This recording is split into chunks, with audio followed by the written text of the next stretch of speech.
যে বিয়ে শাদী এটা কোনো গুরুত্বপূর্ণ বিষয় না, নারী তার শরীর তার অধিকার তার, সে যেদিকে ইচ্ছা তার জৈবিক চাহিদা পূর্ণ করতে পারবে। ধর্ম নারীর প্রতি বৈষম্য করেছে। ফেসিবাদের চেয়েও আমাদের কাছে বড় শত্রু তারাই গণ্য হবে যারা ইসলামের বিরুদ্ধে দাঁড়াবে। প্রশ্ন হলো, যারা এগুলো লিখেছে, এই যে শাহবাগী, এরা কি কেউ এই জুলাই আগস্টের গণবিপ্লবে ছিল? বিসমিল্লাহির রহমানির রহিম। প্রিয় দর্শক, সম্প্রতি বাংলাদেশে আলোচিত একটি বিষয় হলো নারী বিষয়ক সংস্কার কমিশন যে প্রতিবেদন জমা দিয়েছে।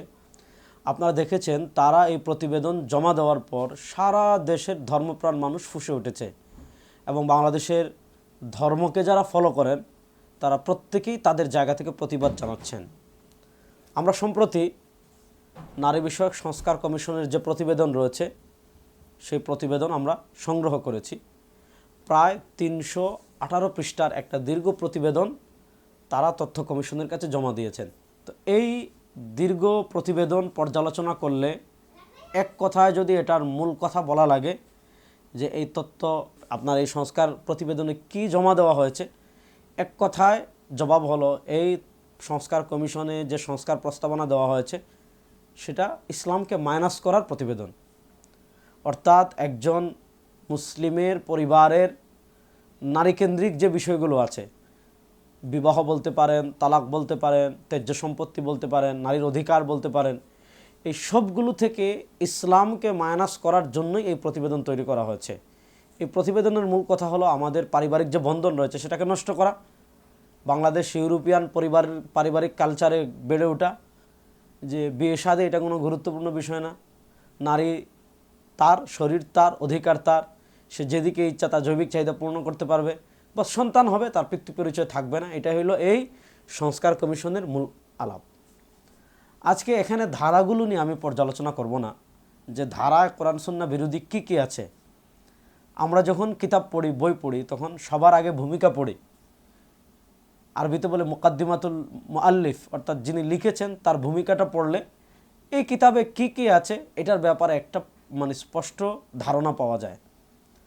তো এই যে নারী বিষয়ক সংস্কার কমিশন যে প্রতিবেদন দিয়েছে, এই প্রতিবেদনের ভূমিকার প্রথম পৃষ্ঠা পড়লেই তাদের লক্ষ্য কি, তাদের উদ্দেশ্য কি, সেটা পরিষ্কার ভাষায় আমাদের সামনে স্পষ্ট হয়ে যাবে ইনশাআল্লাহ। আসেন আমি একটু পড়ি। এই যে 33 নম্বর পৃষ্ঠায় ভূমিকা তারা দিয়েছে। আসেন,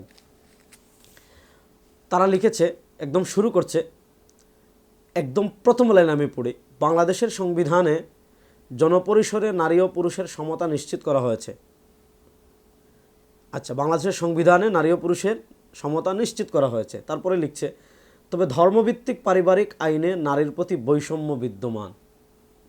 একদম বিসমিল্লার কথা তাদের, যে সংবিধানে নারী পুরুষের সমতা থাকলেও ধর্মভিত্তিক পারিবারিক আইনে নারীর প্রতি বৈষম্য বিদ্যমান, যেমন বিয়ে, তালাক, অভিভাবকত্ব ও উত্তরাধিকার।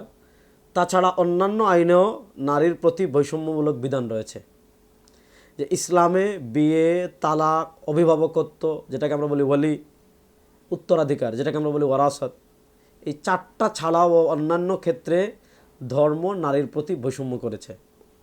এটা হলো প্রথম 3 লাইনের কথা। তো একজন সচেতন পাঠকের জন্য প্রথম 3 লাইনেই তারা কি সংস্কার প্রতিবেদন দিবে, এই 3 লাইনেই কি স্পষ্ট হয়ে যাবে। তারা বলেছে যে বিয়ে, তালাক, অভিভাবকত্ব, উত্তরাধিকার এবং অন্যান্য ক্ষেত্রে ধর্মে নারীর প্রতি বৈষম্য আছে, সুতরাং ধর্মীয় সব বিধানে পরিবর্তন করেই তারা বৈষম্য দূর করতে চাইবে, এবং করেছেও তা। এরপরে লিখেছে, ধর্মীয় বিধানের ভিত্তিতে পরিচালিত ব্যক্তিবাচক আইনগুলো নারীদের জন্য বিশেষভাবে বৈষম্য সৃষ্টি করেছে। যে ব্যক্তিগতভাবে নারীদের ধর্মীয় যে বিধানগুলি রয়েছে সেগুলো নারীর প্রতি কী সৃষ্টি করেছে? বৈষম্য সৃষ্টি করেছে। আসেন আমরা আরেকটু পড়ি শুরু থেকে, তাহলে আরেকটু পরিষ্কার হবে যে আসলে তারা কি সংস্কার করতে চাচ্ছে। এখানে লিখেছে তারা, নারীর প্রতি সহিংসতা একটি প্রকট সামাজিক সমস্যা। সকল বয়সের সকল শ্রেণী পেশার নারীরাই সর্বদাই সহিংসতার ঝুঁকি ও আতঙ্কে থাকে। নারীর প্রতি সহিংসতার সূত্রপাত হয় নারীর প্রতি বৈষম্যের গ্রহণযোগ্যতা দিয়ে।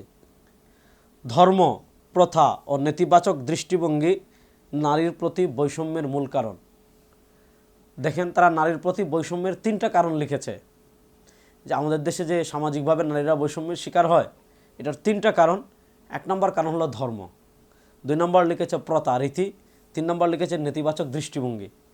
তাহলে তাদের ভাষা হলো, তাদের চিন্তা হলো নারীর প্রতি বৈষম্যের 3টা কারণ। আর 1 নম্বর হলো ধর্ম। ধর্ম নারীকে কি করে? বৈষম্য সৃষ্টি করে।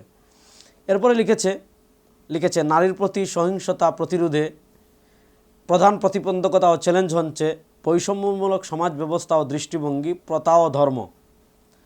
নারীর প্রতি সহিংসতা প্রতিরোধ করতে পারছে না, এটার প্রতিবন্ধকতা কয়েকটা জিনিস, তার ভিতর একটা হলো ধর্ম। এই সংস্কার কমিশনের প্রতিবেদনের ভূমিকা থেকে আমি 4টা জিনিস আপনাদেরকে পড়ে শোনালাম।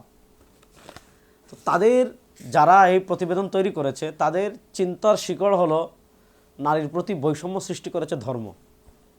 এবং 4টা জিনিস তারা লিখেছে: বিবাহ, তালাক, অভিভাবকত্ব, ত্যায্য সম্পত্তি, ওরাসাত, উত্তরাধিকার। এই 4টা ক্ষেত্রে নারীর প্রতি বৈষম্য সৃষ্টি করেছে ইসলাম, এবং এটা প্রতিরোধ করতে পারছে না ধর্মীয় প্রথা থাকার কারণে। অন্তর্বর্তীকালীন সরকার এক সাগর রক্তের বিনিময়ে ক্ষমতায় এসেছেন। প্রশ্ন হলো যারা এগুলা লিখেছে, এই যে শাহবাগী, এরা কি কেউ এই জুলাই আগস্টের গণবিপ্লবে ছিল? আবু সাঈদ, মুগ্ধ, তাহমিদ, আরও যারা আমাদের ওয়াসিম, আরও যারা ছিলেন। প্রশ্ন হলো অন্তর্বর্তীকালীন সরকার স্পষ্ট ভাষায় তাদের অবস্থান ক্লিয়ার করা দরকার। কি ব্যাপারে? যে আসলেই ধর্ম এই 4 ক্ষেত্রে নারীর প্রতি বৈষম্য করেছে, ওনারা এই থিম লালন করেন কিনা, ওনারা এই চিন্তাকে সাপোর্ট করেন কিনা, ওনারা এই দৃষ্টিভঙ্গিকে সাপোর্ট করেন কিনা। যদি সাপোর্ট করেন, আপনাদের সাথে আমাদের আচরণ হবে ফেসিবাদের সাথে যেরকম আচরণ হয়েছে। কারণ ফেসিবাদের চেয়েও আমাদের কাছে বড় শত্রু তারাই গণ্য হবে যারা ইসলামের বিরুদ্ধে দাঁড়াবে। হ্যাঁ, ফেসিবাদীরাও ইসলামের বিরুদ্ধে দাঁড়িয়েছে, তারাও ইসলাম বিরোধী আইন করেছে। আমরা সে সময় ফেসিবাদের আমলে যেরকম সরব ছিলাম, এখন ধাক্কার পরিমাণ তার চেয়ে 100 গুণ বেশি হবে। সুতরাং অন্তর্বর্তীকালীন সরকারের কাছে আমাদের আবেদন থাকবে, এই যে তারা যে সংস্কার কমিশনে যে অভিযোগ করেছে ধর্ম 4টা ক্ষেত্রে নারীর প্রতি বৈষম্য করেছে, এর ভিতর একটা হলো বিবাহ, তালাক, উত্তরাধিকার, তারপর হলো অভিভাবকত্ব। আপনারা এই দৃষ্টিভঙ্গি লালন করেন কিনা এটা জাতির কাছে স্পষ্ট মেসেজ দিবেন। যদি লালন না করেন সেটা বাতিল করেন, আর যদি লালন করেন তাহলে এটা বাতিল করতে যা যা করার প্রয়োজন জাতি তা তা করতে প্রস্তুত আছে ইনশাআল্লাহ।